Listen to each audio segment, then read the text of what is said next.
The city that Nimrod built was Babylon. Now the name Babylon occurs in the Bible around 354 times, mostly in the Old Testament, and is in fact second in importance only to Jerusalem throughout Scripture. Biblically, it is always viewed as the devil's city, while Jerusalem is viewed as God's city.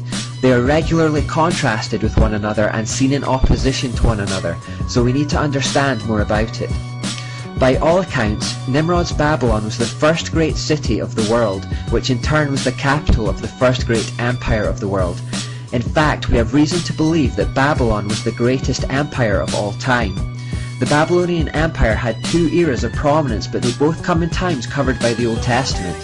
Its first era of prominence was under the kingship of Nimrod himself, and then later it again came to the fore under the kingship of a man called Nebuchadnezzar. In 539 BC, the Babylonian Empire was attacked and captured by the Persian king Cyrus the Great. This ended Babylon's status as the most powerful kingdom on earth, and although there is evidence that the city remained an important cultural centre, and evidence that there were several rebellions by Babylonians against the new Persian Empire, hoping to re-establish Babylon's superiority, it was never resurrected. The physical empire of Babylon disappeared long ago. This is why when we get to the New Testament, which records events around 500 years after Babylon's demise, there is hardly any mention of it at all. Out of the 354 mentions of Babylon in the Bible, 342 come in the Old Testament. By the time of the New Testament, it had been long gone.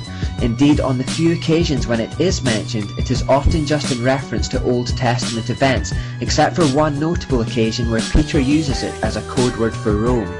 This is because by the time of Jesus and the Apostles, the Roman Empire was the new dominant power on the world stage and the Babylon of its day.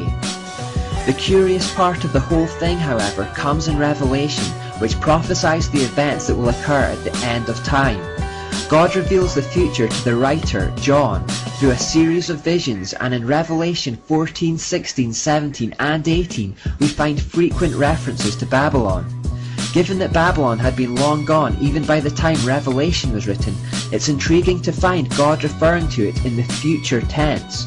For example, in Revelation 18:21 we read, "Then a mighty angel picked up a boulder the size of a large millstone and threw it into the sea, and said, 'With such violence the great city of Babylon will be thrown down, never to be found again.'" Will be thrown down, future tense. Revelation 17:5 perhaps has the most famous reference to Babylon. It says, "This title was written on her forehead, Mystery Babylon, the great mother of prostitutes and of the abominations of the earth." God's wrath and fury at Babylon is palpable in these passages. He is ready to crush it with such terminal violence that it will never again see the light of day or have any bearing on the world again. He calls it the source of the abominations of the earth. The language being used to describe it just couldn't be any stronger. In Revelation 16:19 we read, "God remembered Babylon the Great and gave her the cup filled with the wine of the fury of his wrath." Fury, wrath, violence. These are the words that describe a God filled with a terrifying and righteous anger. God utterly despises Babylon. But again, wasn't Babylon conquered over 500 years before Christ was even born? Revelation clearly and intriguingly shows that there is an element of Babylon that has survived until today and will survive until the end of time, something which is still influencing people, causing abominations, spiritual prostitution and adultery. In Revelation 14:8 we read, "A second angel followed and said, 'Fallen, fallen is Babylon the Great, which made all the nations drink the maddening wine of her adulteries.'"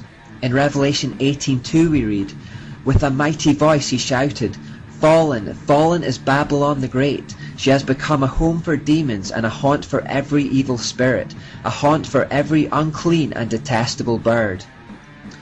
Babylon will fall, but it has not yet fallen. You see, Babylon is more than just an ancient city.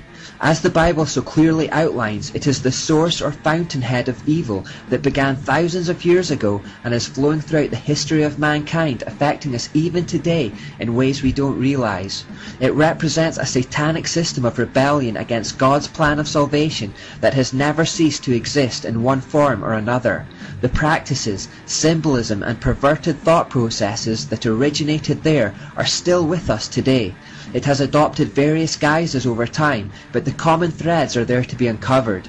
It is the source of all abominations of the earth.